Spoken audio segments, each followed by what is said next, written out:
Same shirt. Yeah. Red Should shirt though. today. With my 6 Good. bullet Yeah, you points. have that shirt too, I think. I know. Where'd you go? Riverman game, education day, or education day.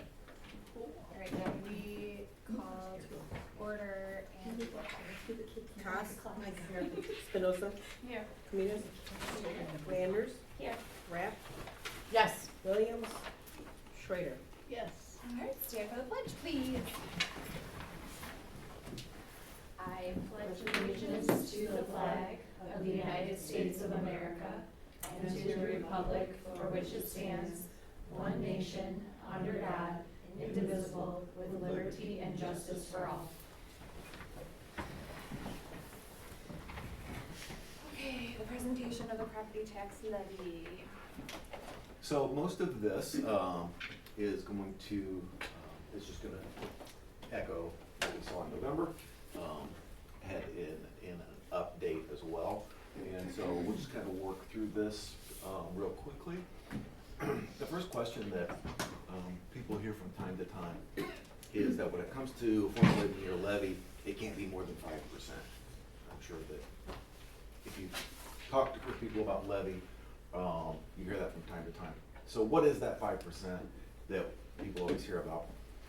That 5% is a threshold that determines whether or not you have to have a truth in taxation hearing. That's all. So when people say you have to keep your levy under 5% over what last year's extension was, that's only if you don't want to have a truth in taxation hearing. We always run things as transparently as possible.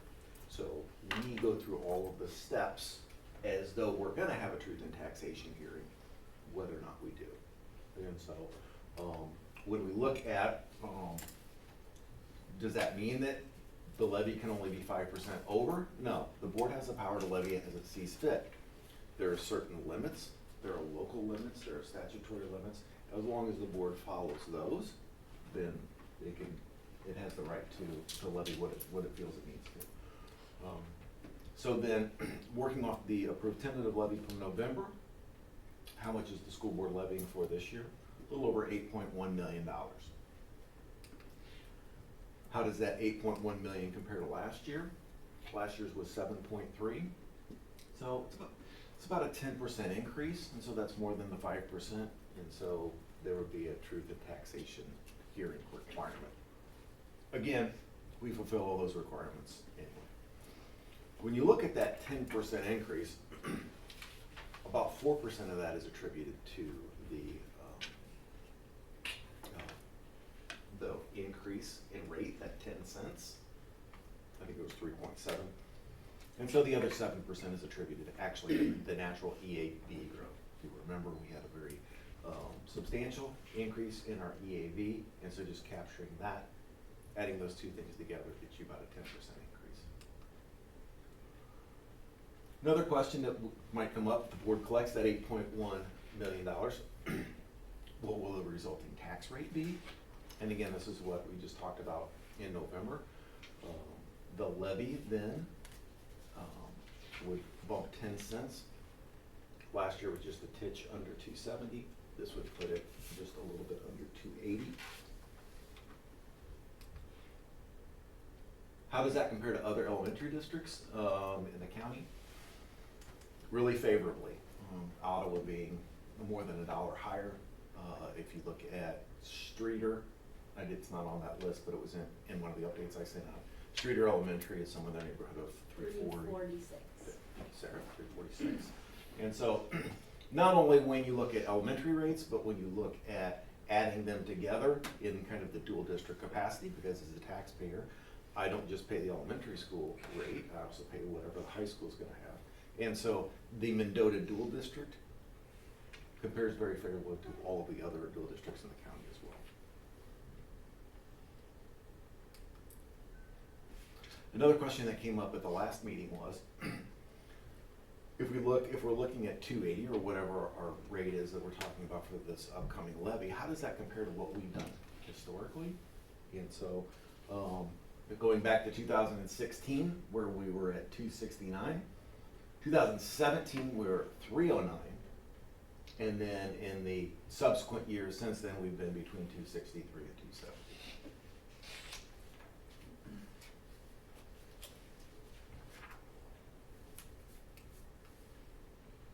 Another question that came up at the last meeting, how does an increase of 10 cents in school tax rate impact the individual tax bills, right?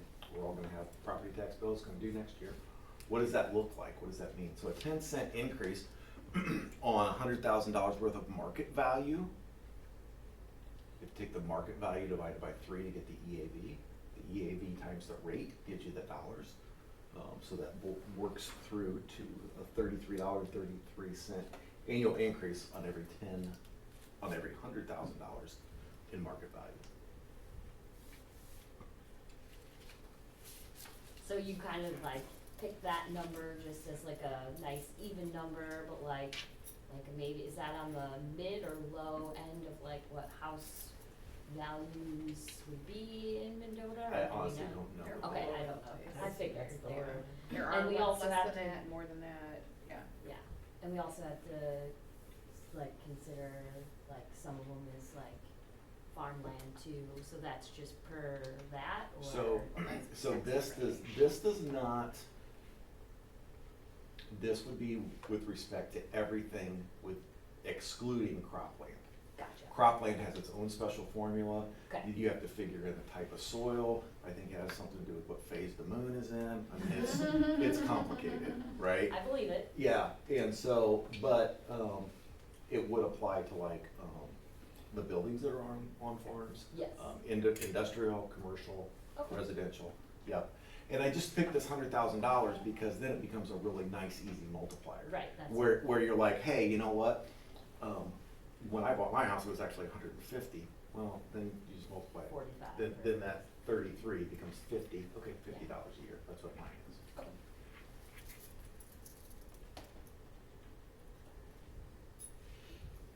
Any questions? No public comment? Oh, I do have a question. And I think maybe you explained this already before, but I just don't remember. The high school, like, can they increase theirs also? So like, do we know, are we on in the same page to find that out, since we're two separate districts in the same, like, how does that work? So Cause if we both bump up, their truth and taxation hearing notice was in this paper right next to ours. okay, And as I kind of engineered their numbers, it didn't appear that they were looking at a rate increase. I didn't call Denise and ask, I didn't, but But even if they did, it wouldn't, it's not like the two have anything to do with one another. I mean, it both impact the residents, but I mean, it's not like if one goes up, the other can't, or if one goes up, has to go down, it's. right, Yeah. but I'm more talking like for that, for like the residents. Right, Sure. that has nothing to do, Sure. yeah. Yeah, sure. cause I mean, that's kind of what we also like consider as board members, like we're residents and we take that into consideration, so I didn't know how that worked with what they do, or who does it first, or how do we know, you know what I mean, like. Well, we go first, cause their Yeah. meeting's Monday night. Yeah, okay. Well, there we go. But it hasn't really had bearing, really, because it's what we need to do business and. Correct, commissions are yeah, on, correct, but- yeah. Be different if we're in district. Yeah, and when you look at the one district models, referred to as unit districts, the majority of our neighbors, Amboy, Earlville, Lamoille, AFC, they're unit districts. And all of those tax rates are collectively higher than what the Mendota dual does as well. I think Earlville's was the one example. Yeah, you did, I was gonna say, I didn't see any of those other small schools, but Earlville's on there. It's 566. Any other questions on that? And then we'll have time to deliberate that later in the agenda. No public comment, so can I have a motion to adjourn the taxation hearing? please? I'll make a motion to adjourn the taxation hearing at 6:48 PM. Second? I'll second. Roll call. Espinosa, Here. Cos, Yes. Schrader, Yes. Rapp, Yes. Landers, Yes. Canitas. Okay, we will be begin our regular board meeting agenda, could we have a motion to call to order at 6:48, please? Roll call. Schrader, Oh, I'm sorry. I don't. Yes. Williams, No motion. Rapp, Yes. Landers, Yes. Columbus, Yes. Espinoza, Yes. Haas. Yep. I don't think unless anyone really wants to pledge again, we'll. No, I already did it once today. We have a motion for approval of the regular meeting agenda, please.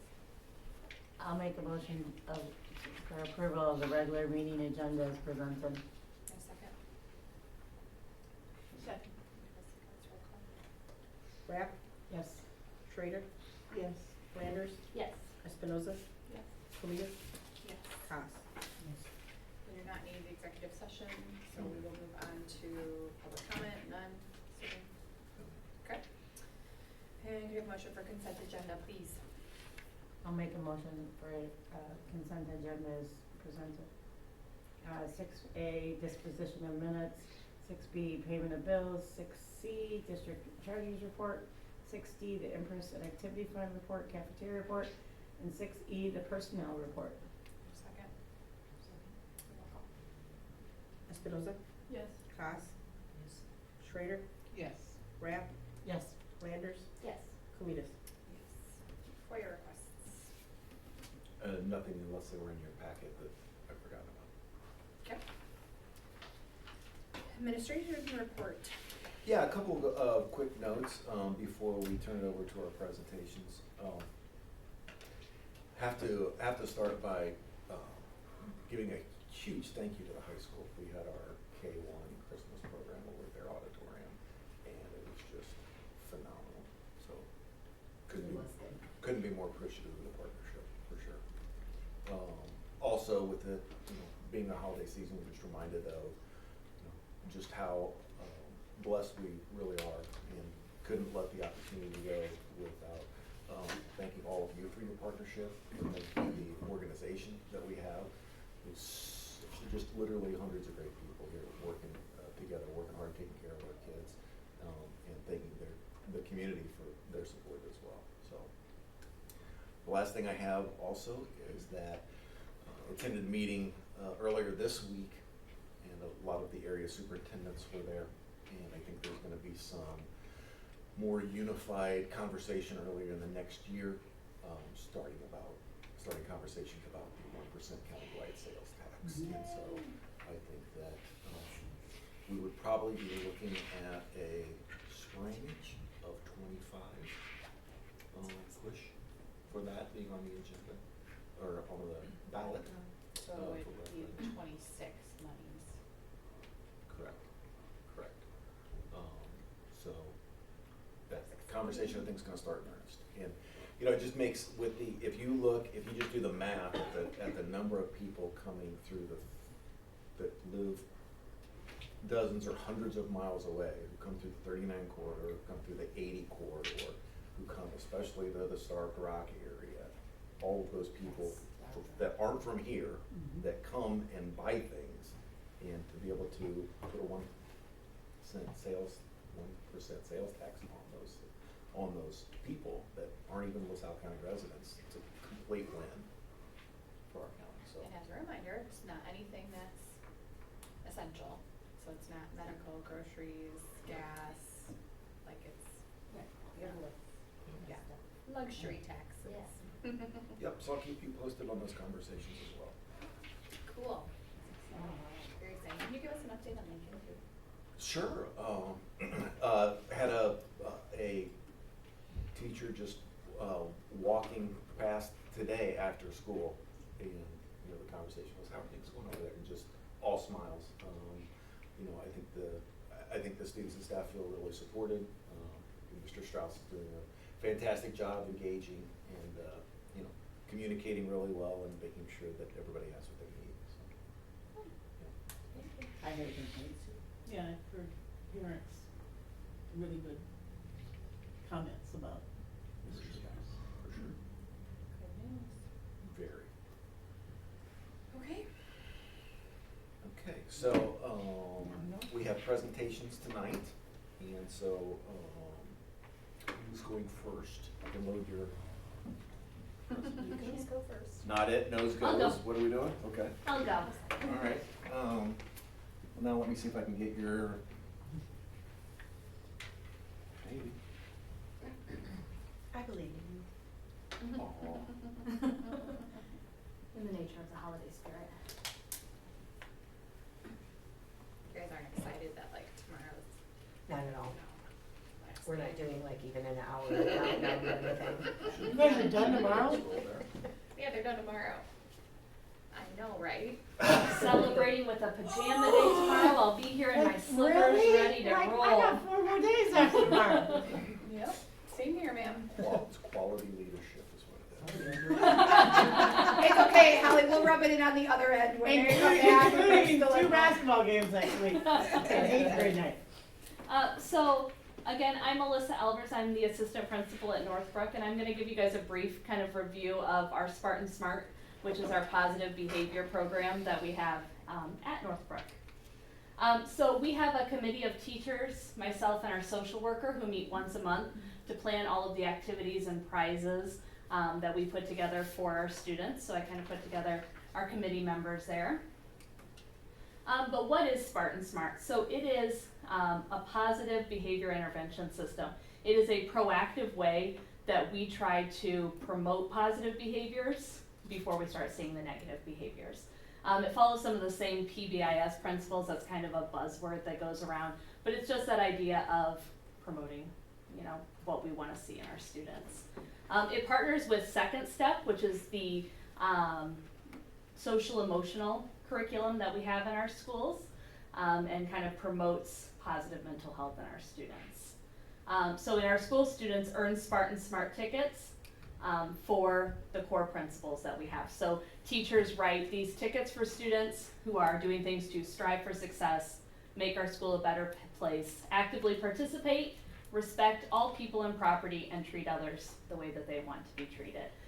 So that can look different in each classroom, but a lot of times it is going above and beyond to reach each of those different principles.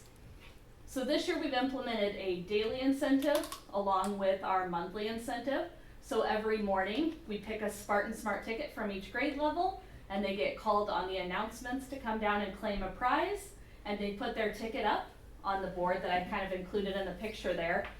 We use those in our monthly assemblies that we have to pick who's going to play the games. So they pick their little spot on the bingo board, and they get their candy and they get their recognition on the announcements. The feedback that we've gotten from the kids, especially student council, is they love the daily recognition. It's really kind of making it more important each day versus over a long span. Then in our monthly incentive is a Spartan Smart Assembly. So we have moved to using our bingo board. So at lunch I go around and have the kids pick who's going to play the game. So they pull out, T13, and I write that down and then go see who that is on the board. And then we know who's playing each game. Some of the games we've played this year, we tried to maybe incorporate some that weren't quite so physical, like The Price is Right. Found out very quickly our junior high kids want the physical games. They don't have the attention span for things like Price is Right. So we moved to Minute to Win It Halloween games, Knockout versus the Teachers, Ultimate Hot Potato. We had a rock, paper, scissors tournament.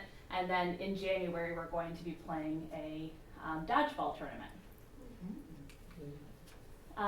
In those assemblies, we also draw random tickets. So if they didn't get pulled for a daily ticket, they also have the chance that their ticket's going to get drawn for prizes. Some of the prizes we had when I came in this year were gift cards and you get to go to lunch early.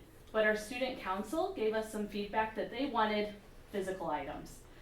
So we purchased things like fishing poles, Takis went over huge with our children, candy, bracelet making kits, Legos, sports equipment, Pokemon cards, and they were thrilled.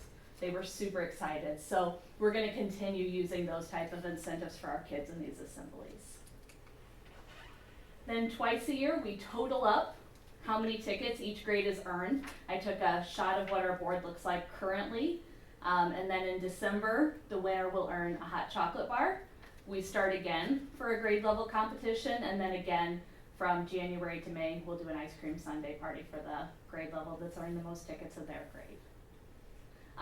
We did have a little bit of discussion that 5th grade is a lot different because they're self-contained versus 6th, 7th, and 8th grade. But it was a great discussion of, okay, so what does it look like in 6th, 7th, and 8th grade? What could we be giving more tickets for? And we saw a huge increase since then with what, the middle school levels can really hand out tickets for. Where we get our money for all of these amazing prizes and assemblies, you can see Mr. Bauer there putting shaving cream on one of our students' head.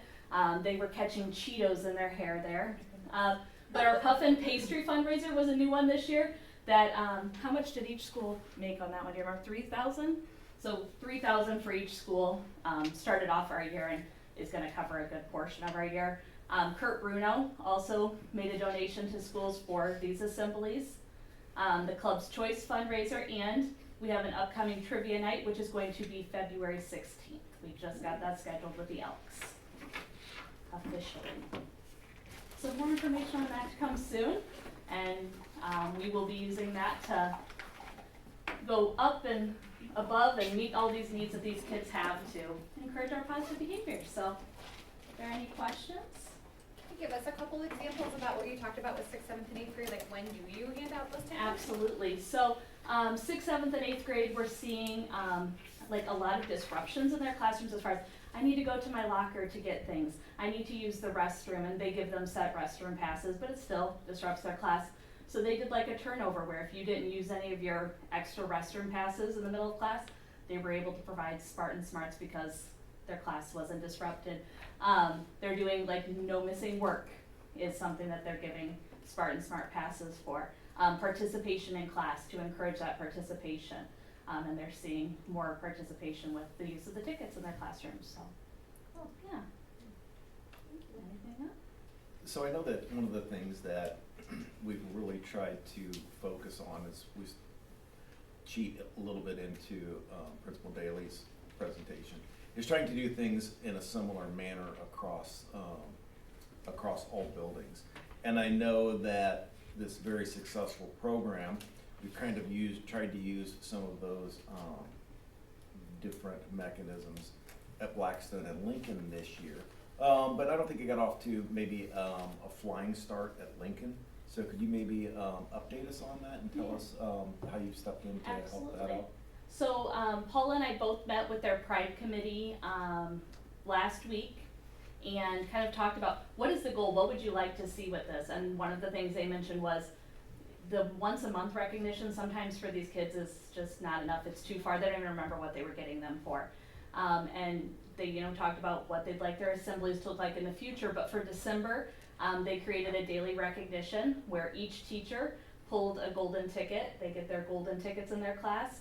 And on the announcements, I went Monday and kicked it off and said, okay, teachers, now it's time to pull your golden ticket. And so in class, they pulled the ticket. The kids came down and got their prize. And just that moment, then I kind of got feedback from the committee of the kid getting their name drawn, that's the prize. Getting that, positive attention in class. And they said, like, every day the kids are so excited. They're like, oh, it's time for our golden tickets. So they're hoping that we can do some more of these, like, daily, like, for a week, type of positive behavior drawings as the year progresses. And then I'm going to also be working with them to form the assemblies to be something that's going to be exciting for their kids, engaging for their kids, what they're going to want to get called for, and kind of what the teachers want it to be. So we will be meeting right after Christmas break to start planning their January assembly. Yeah. Thanks for your help with that. Yeah, really appreciate you and Paula helping out with that. Absolutely. All right, thank you guys very much. Thank you. Turn the mic over. I'll rush the stage. You're rushing the stage. Was it that exciting? Yours was really good. But mine has cute pictures of the kids in it. There they are. All right, so I just, my presentation is going to be a little bit on just some of the different experiences we've provided so far, kind of a year in review so far of our athletics, and a couple things that are coming up. So I have a slide for each sport so far. So our soccer season, soccer is by far one of our strongest sports at our school, and their record this year was 14-1-1, which is incredible, and that's just the A team. Our B team, I believe, only had 1 or 2 losses as well. So, and the one loss the A team had, Jenny knows they were not too thrilled, so they've vowed that they're gonna come back next year and win that tournament that they lost in. But we are, kinda like Brad said, there's a partnership with the high school, athletics is doing a partnership with the high school as well. And I met with the high school AD, Brock Zink, and we tried to exchange schedules and tried to work out something where our teams can go see their stuff, their teams come to ours, even if it's maybe like just a practice or one of their coaches comes in or our coaches go and observe one of their practices. So our soccer team got to go to the high school game and got to go out on the field and meet the team, and unfortunately it was one of Mendota High School's only losses this year, so it was the high school boys grinned and dealt with us, but our kids loved it. They just thought it was so cool just to be able to step down there. They were so nervous. And then we also took our soccer team to an NIU soccer game, and we actually got to meet the coach, meet the players. The coach took us on a tour of the facilities, just trying to get more experiences for our kids. And we also were able to host our first, I guess, triple, if you wanna call it, a round robin this year, which was fun. On a Saturday, we brought two other schools and were able to play 3 games. We've gone to other schools for that, but never hosted one, so that was fun. And we're gonna do that again next year, and we're actually increasing the competition in that. 2 schools that we've either lost to or tied, so that should be a fun Saturday. I don't know if our kids will think that, but I'm excited for it. Homecoming parades, our 8th grade nights, all that kind of stuff. And trying to do the same experiences across the board for all of our sports. So girls basketball, we were able to get them into the homecoming parade. Our first year of 6th grade girls basketball, you could tell our girls were very raw, but they were so excited. It was a great turnout for it. Having that foundation, I think, is gonna be really good for our program. And then our first time in IDSA too for these girls, really exciting. 7th and 8th grade both won their first round at regionals. So we lost after that, but that first win, that was so exciting. Those girls were so excited. 8th grade, they had a tough season, and I'm gonna be honest, it was their first win. Their first win to continue their season on was just like, oh my gosh, you thought those girls won the Olympics. They were so excited. One thing with girls and boys basketball, the high school, we are gonna be going to a high school game for each one of them. Girls basketball is going on January 4th, 6th, 7th, and 8th grade, and they're gonna be recognized, I believe, at halftime. And then boys basketball is going on February 3rd in cheer as well, and they're all getting recognized. And I know the high school, unfortunately with girls basketball, our seasons don't match for high school, so them coming to ours isn't really gonna work. But I know boys basketball, let me skip that, boys basketball, they are hoping to come to our 7th and 8th grade conference tournament. So I think our boys would love to see the high school boys to cheer them on. Let's go back to cheer here. Cheerleaders this year did something new. They invited 5th and 6th graders in for a cheer clinic, and the girls came to a practice with our girls, and then at halftime of the following 7th and 8th grade games, the 5th and 6th graders got to cheer with our girls. It was so cute. The 5th and 6th graders were so nervous, but it was great seeing our 7th and 8th grade girls work with them. I was pretty impressed with them. Our girls cheered down at the Mendota Christmas along with our choir, but they have these cute little Santa cheers, and they did one the other night at the game. They were awesome. There was a small little cow that they were excited to see actually down at the Mendota Christmas. They did good at that, I would They say. did. But there was unfortunately like a generator that was really loud behind us. Yes, that was So- that. But they did so good. I was so proud of them. They were a little nervous with kind of the wet pavement, Yeah. and they were pretty chilly, but they did awesome. And then they got to cheer out at the high school. Our 7th and 8th grade boys played Holy Cross out at the high school, so our girls got to cheer on the high school floor. So they felt like they were at the big times for that. And the high school girls made them signs.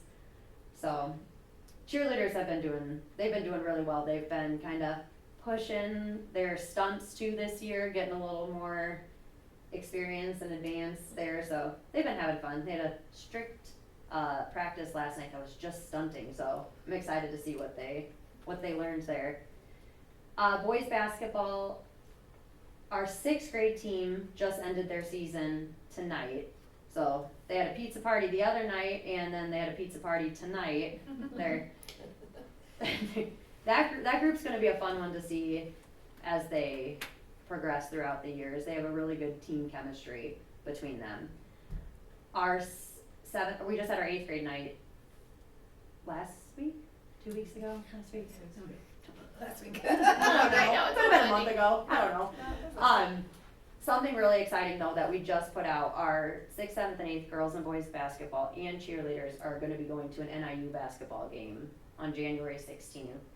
And, I mean, I'm not trying to like make a plug for NIU or anything, But I am. Like, I'm way more excited than the kids are, but it's so, I haven't reached out to the NIU coaches yet, but I'm hoping that maybe there can be some interaction between our kids and their team, their players, something like that. Our kids are already saying, can I bring something for them to sign? Like, I want the one who makes the most 3-pointers to sign my basketball. And I'm like, they're so excited. So I'm really looking forward to that. So far, I sent out a permission slip. A lot of the kids are able to go and should be a good time, good experience for them. Volleyball just started, and so you guys get the pictures of them and the very raw pictures of them, because I'm like, I told them to actually act natural. I need pictures for my presentation. It was the struggle to get them just to act natural for it. But they're excited. I think we should do very well. We have 3 levels of girls that I'm very impressed with, so I'm excited for that season to come. I believe the high school is going to be coming to some of our games there, but unfortunately, high school season's in the fall, so we can't attend that. Maybe that's something like next year our former teams can go out to. We'll look into that. Coming up, we got Scholastic Bowl. Sign-ups are going to go up basically right when we get back from break, and then track starts last week of February already.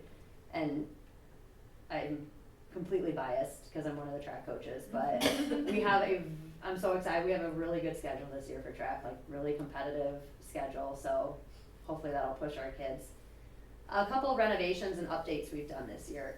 Over at the track under the scoreboard, if any of you that have been there remember, like it was kind of a hill and there was like an old MHS logo there and it was eroding and it was starting to erode under the track, so that was all fixed.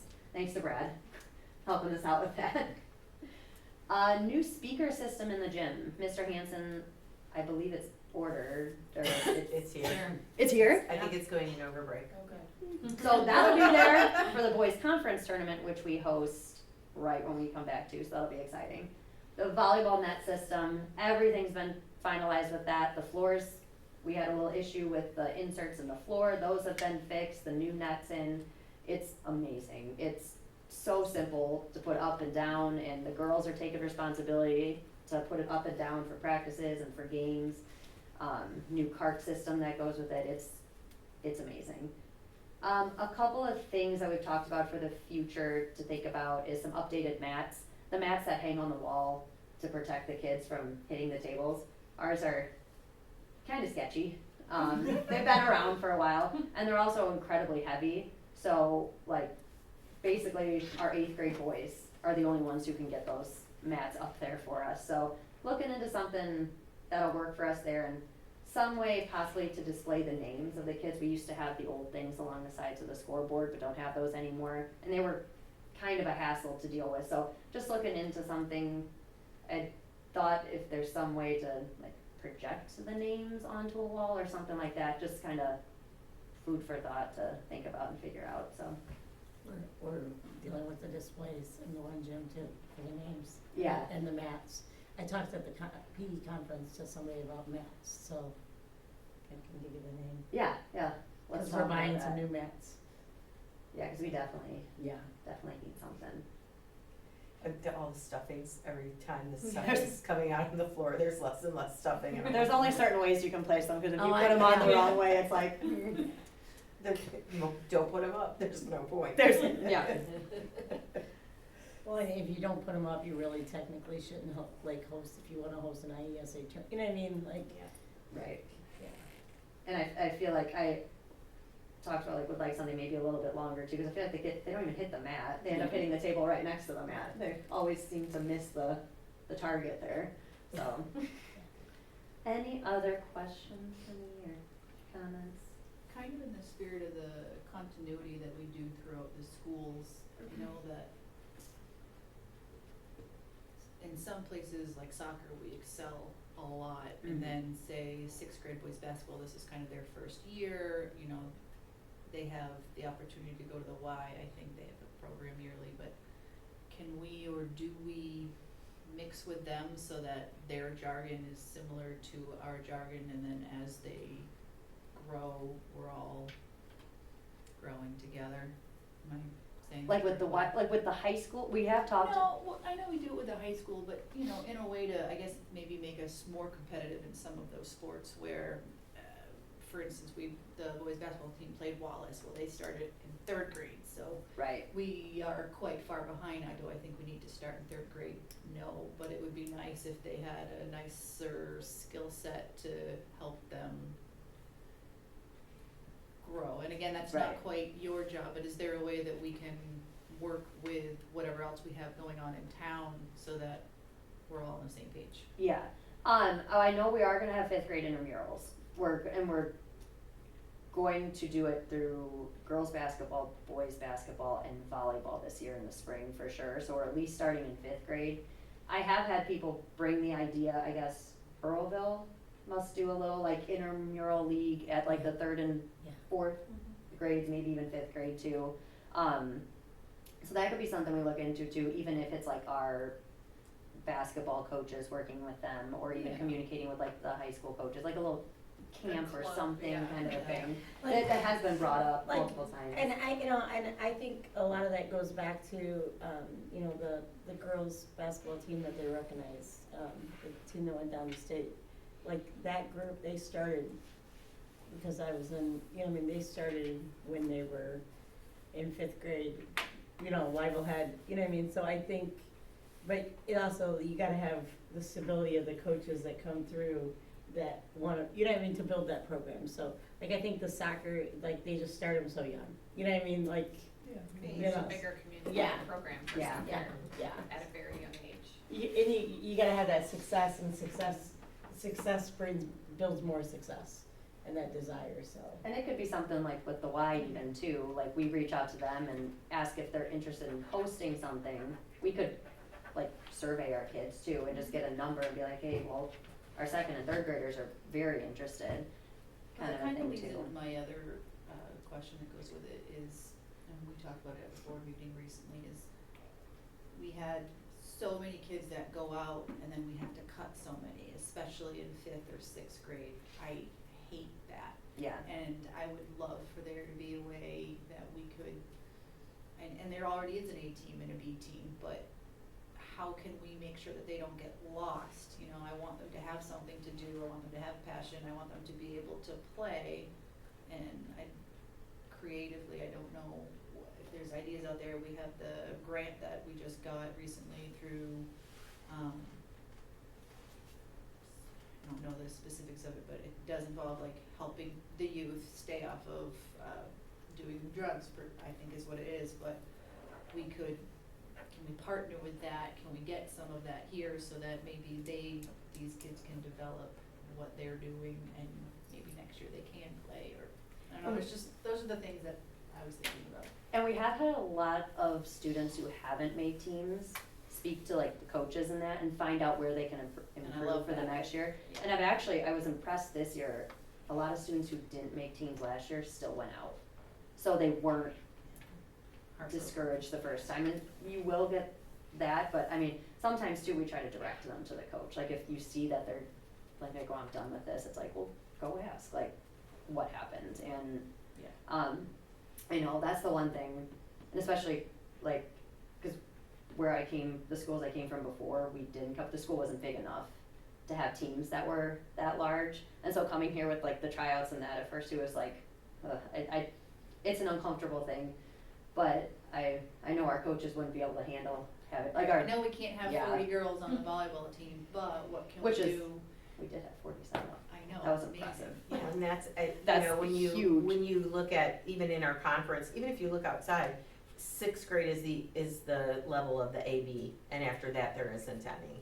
So it isn't like if we had a 7th and 8th grade A team, B team, they'd be playing And that comes into anywhere. IESA, our game limit and Right. stuff like that, but maybe If like, it's more keeping that they can still have something to do, yeah, you know, I don't want that, like, gone from them. Do we also have a lot of those ball skills embedded in our PE curricula as well? we do.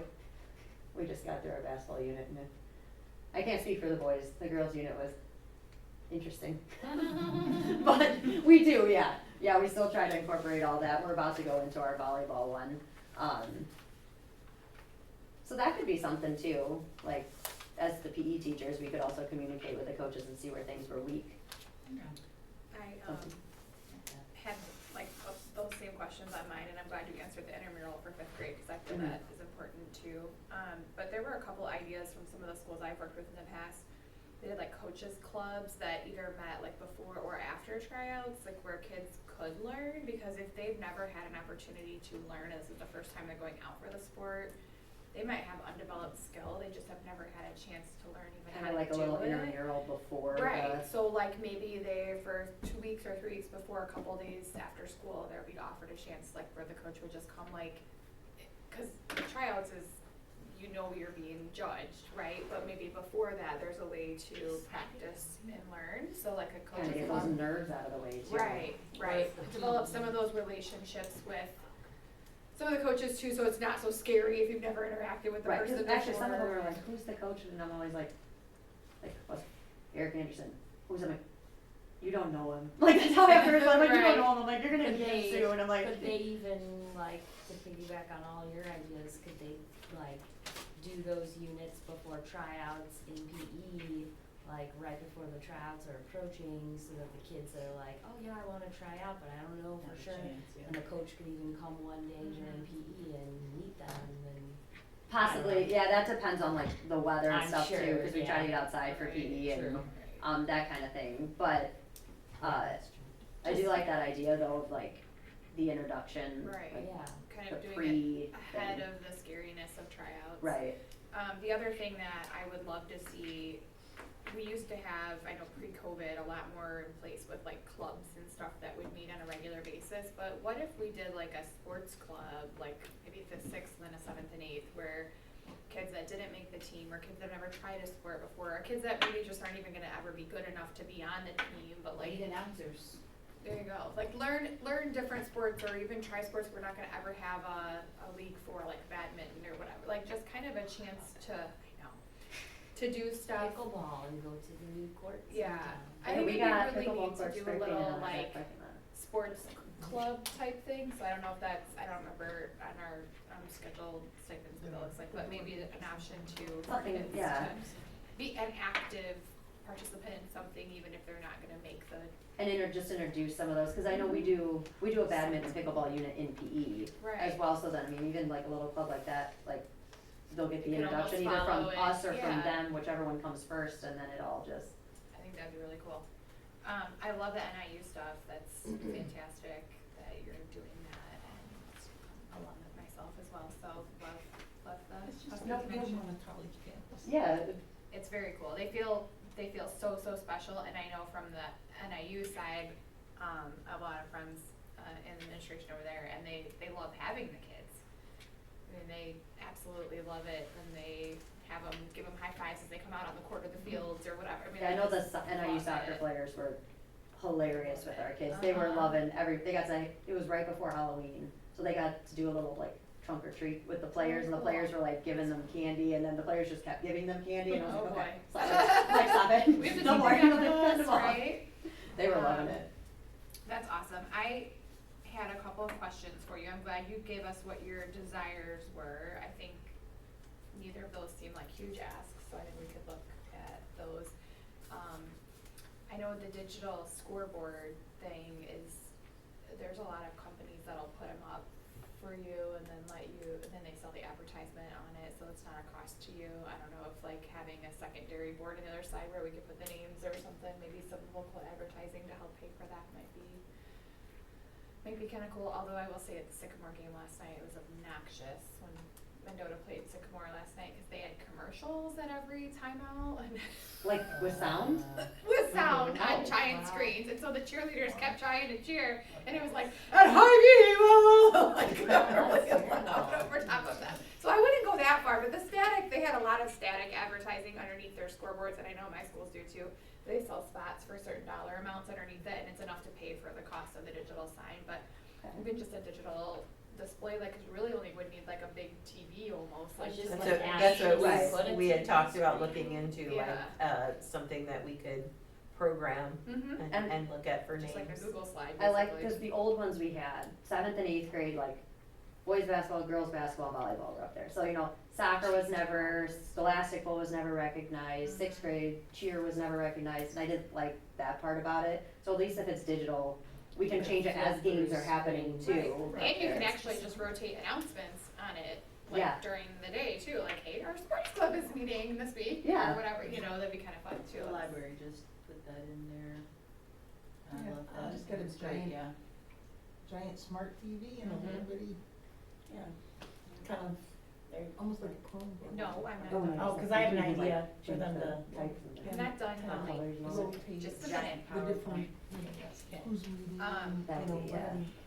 and they just look, it was, I don't know how big it is, 77 inches, it's huge. It's awesome, I like it. But it is just a big old smart TV, and it wasn't that expensive. What, in an ideal world, what is your, like, we wish we had this sport, or we wish this sport started earlier, or is there anything that you feel like, since you've been here and gotten your feet wet now, like, you feel like we're missing, or you really wish we had?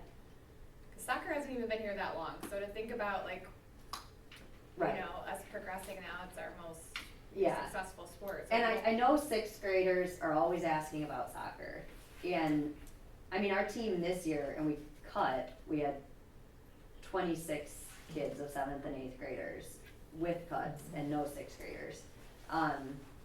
It would be cool if we could do something, like, even if it's like, well, I guess A and B, we still play our older kids. But I mean, a sport we don't have, I know softball and baseball are big ones at the middle school level right now. The issue with those, are they in the fall? You got, they're IESA, so they're in the fall, so you have, that interferes with our soccer. And then you have the junior tackle, boys getting pulled for baseball, so that's the one issue there. And IESA they've been talking about it, making soccer an actual IESA sport. I don't know when that's actually going to They happen. talked about it at the AD conference. It's like, it's 2025 is what they said. coming, but with that, our team, it wouldn't be a co-ed team anymore. It'd be a split, boys, girls, and they talk, like, part of it could possibly go to the spring. I thought what I took out of it was, it could still say co-ed when it became, That'd be my. IESA. yeah, just kinda like it was from when I went, from the, ED conference. Cause they send a survey out, like, Yeah. to schools, and I know us, like, if they were to split, we can't harbor a girls' team. We don't have enough for that on its own. And I think with the survey, you had to put all that, so I'm guessing a lot of schools, like, I know, like, when we play LaSalle, which is co-ed, they wouldn't be able to have a girls' team as well. Boys, yes, but, So currently, and for a few years now, IESA has had soccer as an emerging sport, but co-ed soccer yes. as an emerging sport. And so I think that if it does get fully recognized, I would almost be willing to bet that it's gonna remain co-ed. Shocks me that it's taken this long for it to.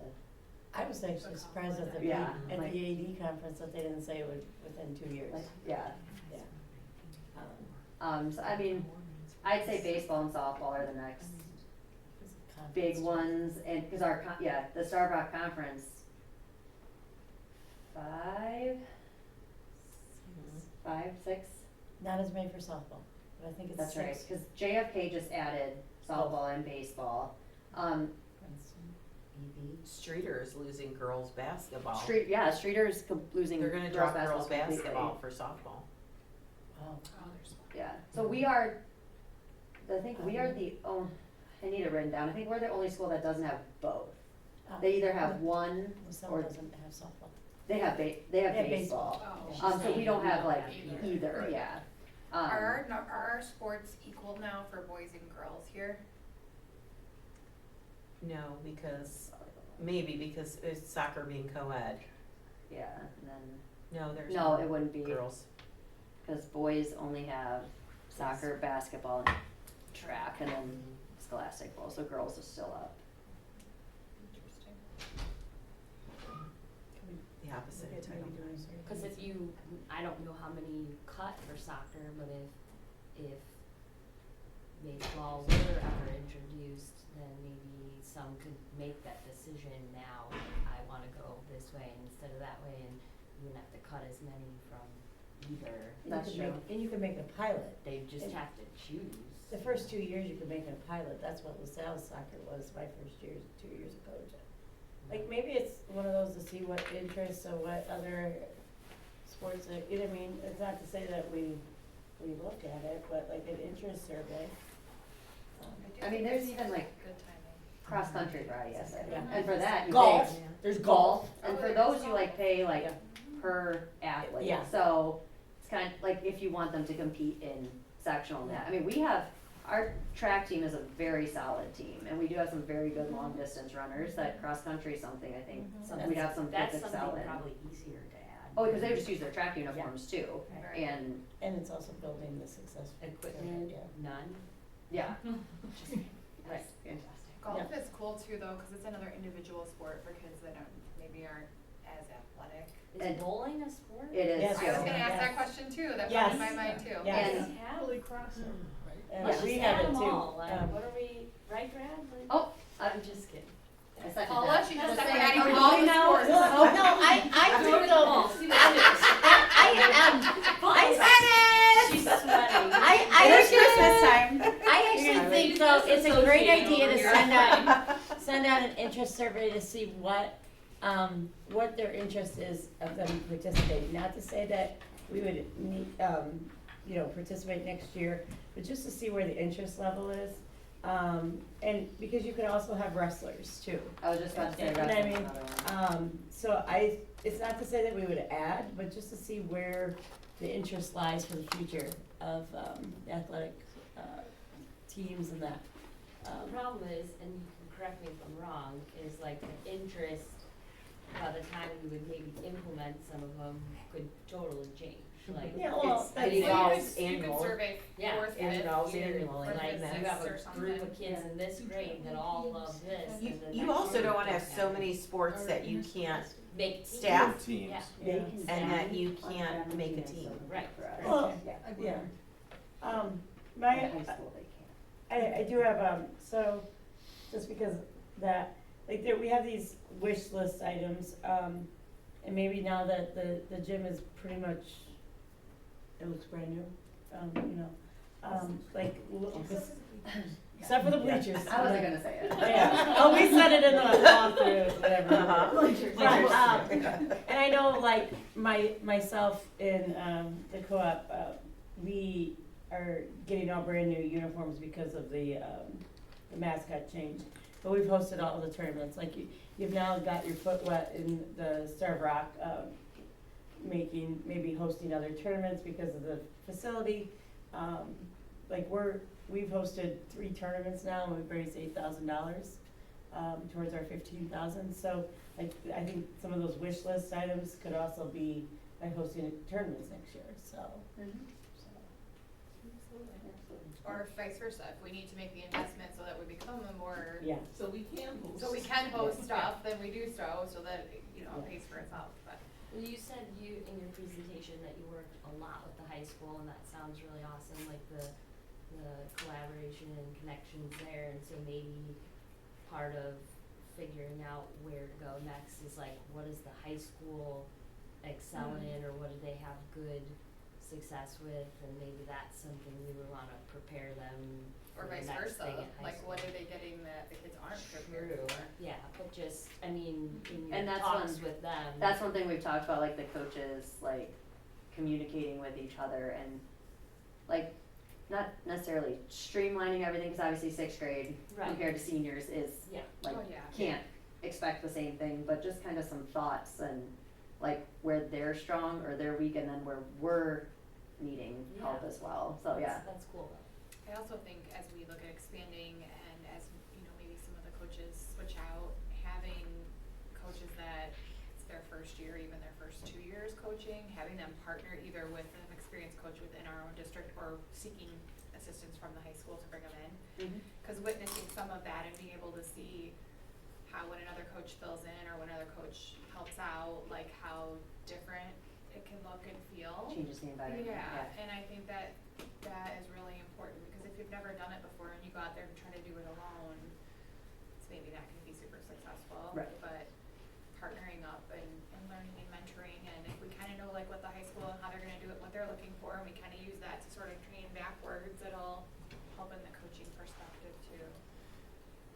So. Do you ever seek feedback from the kids at the end of the seasons? Like, would you try out again? What went well? What didn't go I have well? not, but Like- that's not a bad idea. Yeah, normally like the season ends and it's like all of a sudden we're like, alright, give me your uniform, now go to like volleyball tryouts, like it's just like a Right. very like quick turnaround, Ongoing. but Yeah, That would be a- IESA has really stretched out our, mental capacity. yeah. Yeah. So much, everything's so much longer and gym usage and kids Yeah. are now playing 2 sports at the same time because they're Right, still in this there's sport. overlap. And, there was a lot of, it's changed kind of the environment a little bit where we are really having to think ahead, with time management. And even just an online Google survey that like parents can help with kids, or you can send straight to the kids, and just, I think it's important to hear from them and Yeah. like what's going well, like does cheer like that they're stunting more, or is it scaring them, or Yeah. like, you know, some of that would be kinda neat. What did they really enjoy? Did they like the tournament play? Did they not like the tournament play? Like what? Yeah, Okay, I like that. talking about and that's student something, voice. like you said, can make like a form and then it just gets like pushed out at the Yeah, end of the and season. you kinda know like where they're at and what they wanna do. Yeah, I like it. Thank you very much. Yeah, of course. You know, one of the things that, that I really appreciate, is that even though she's new to the position, you know, Heather has hit the ground running. She has all of this northern connection, all of that partnership, but it's 100% her initiative. She's not afraid to go out, seek a new opportunity, create an opportunity for kids, to have good conversations, to make things happen. And, you know, that is so in my wheelhouse. I could not be happier that she's a part of this team and is doing great things for kids. We really appreciate it.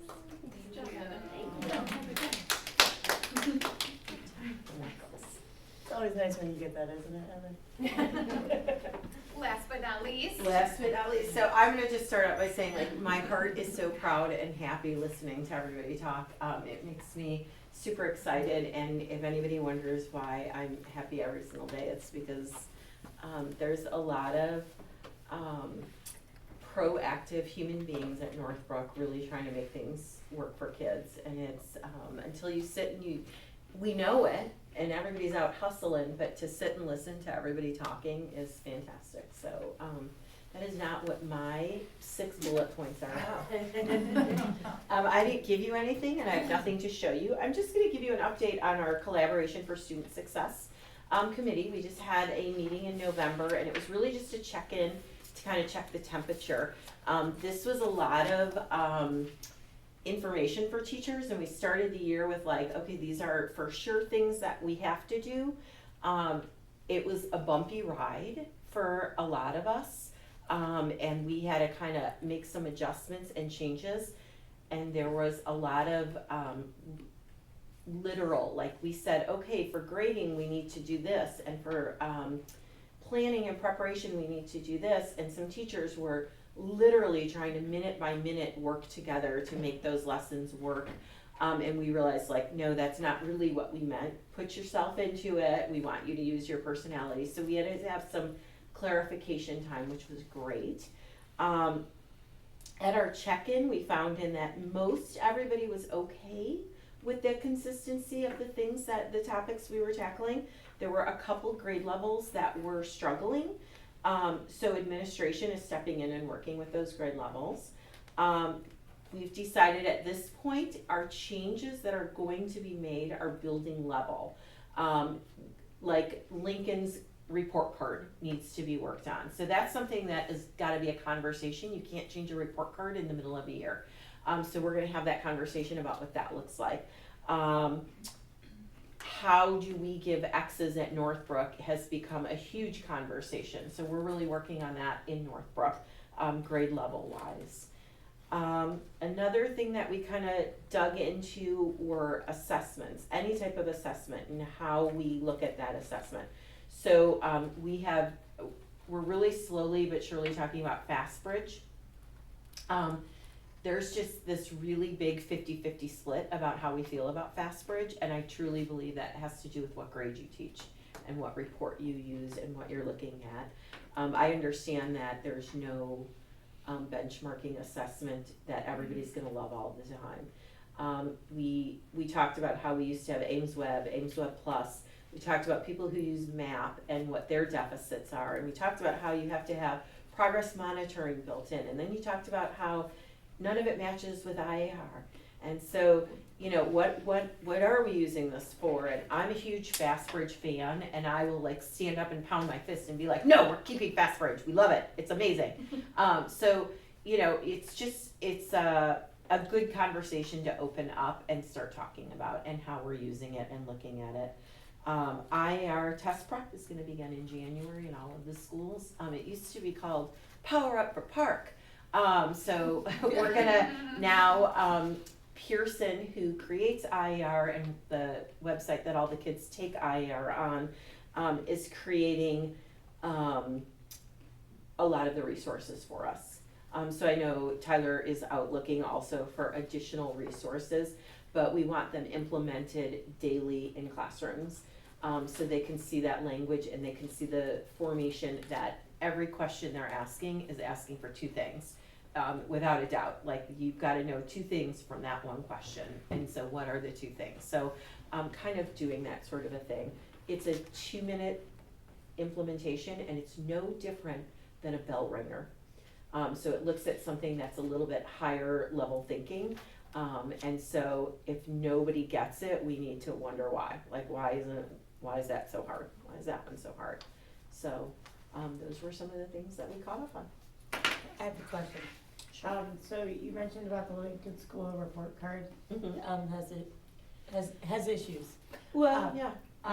So is that something that is going to be waited on until we have new leadership there, or? Well, it has to be. We can't touch a report card mid-year.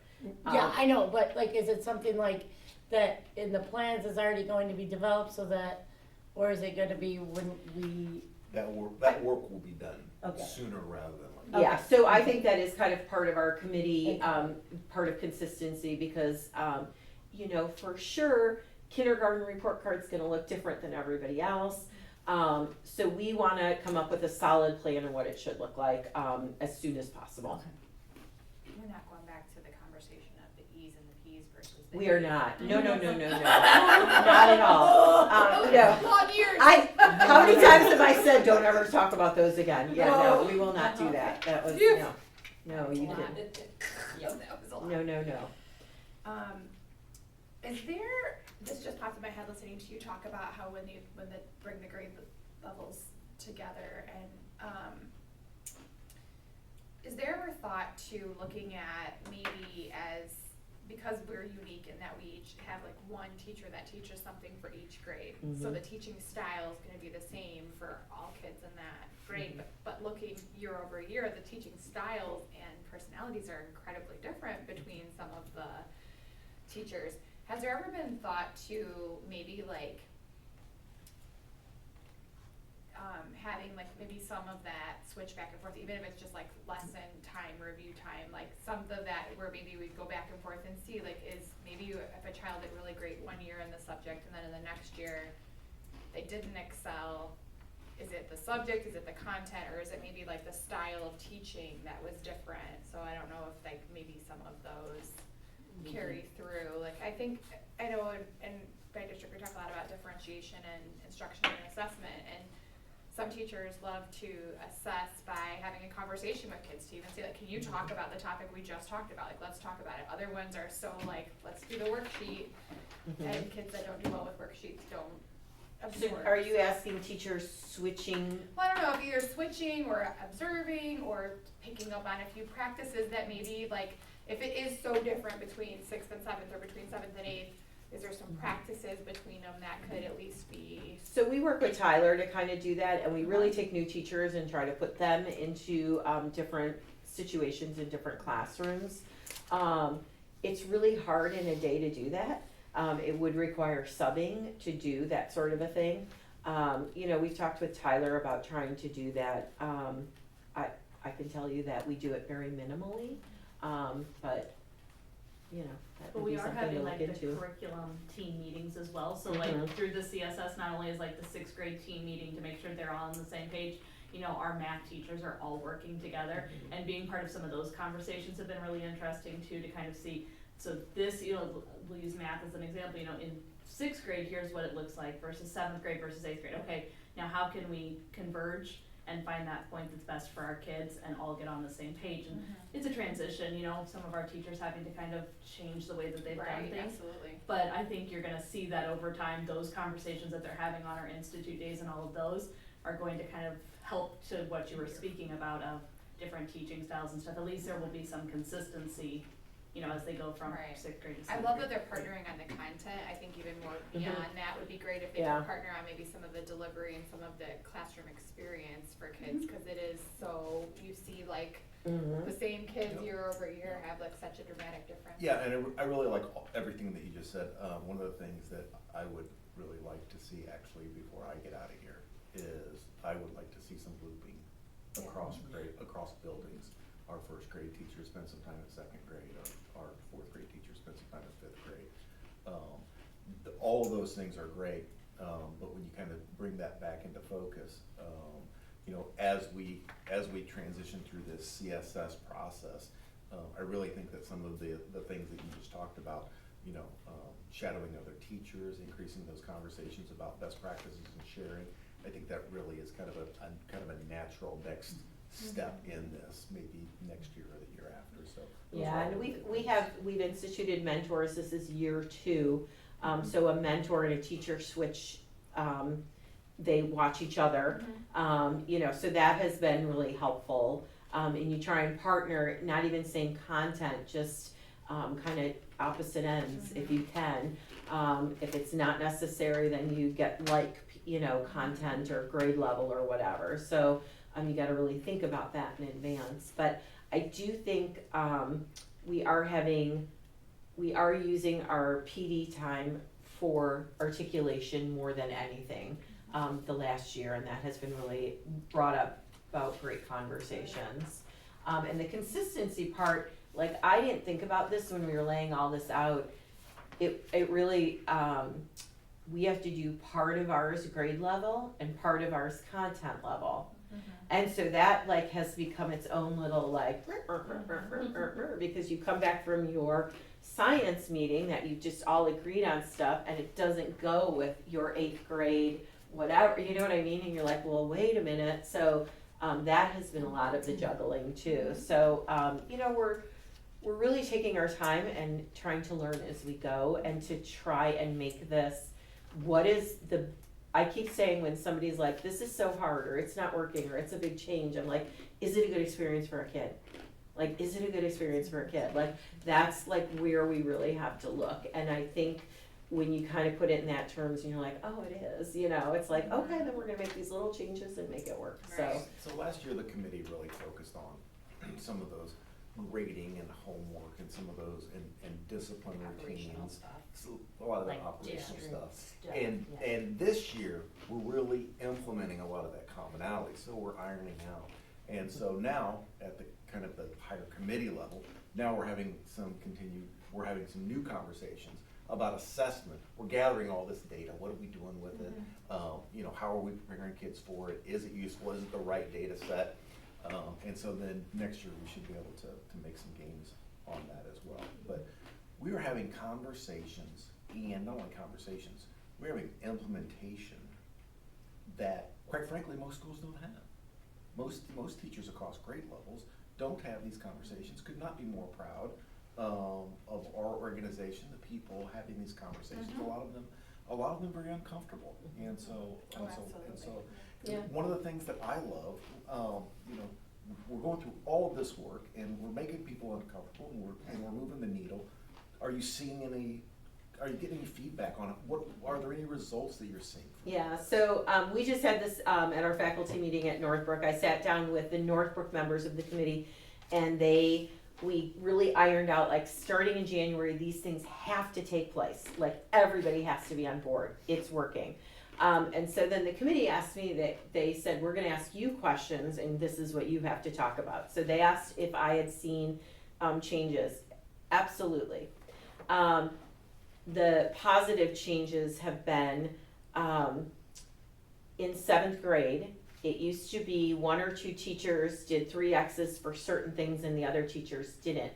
They all got on the same page and they're doing it. It was a rough beginning of the year, XXX, detention, XXX, like, it was rough. Smooth sailing right now. They have high homework completion and they have better testing scores.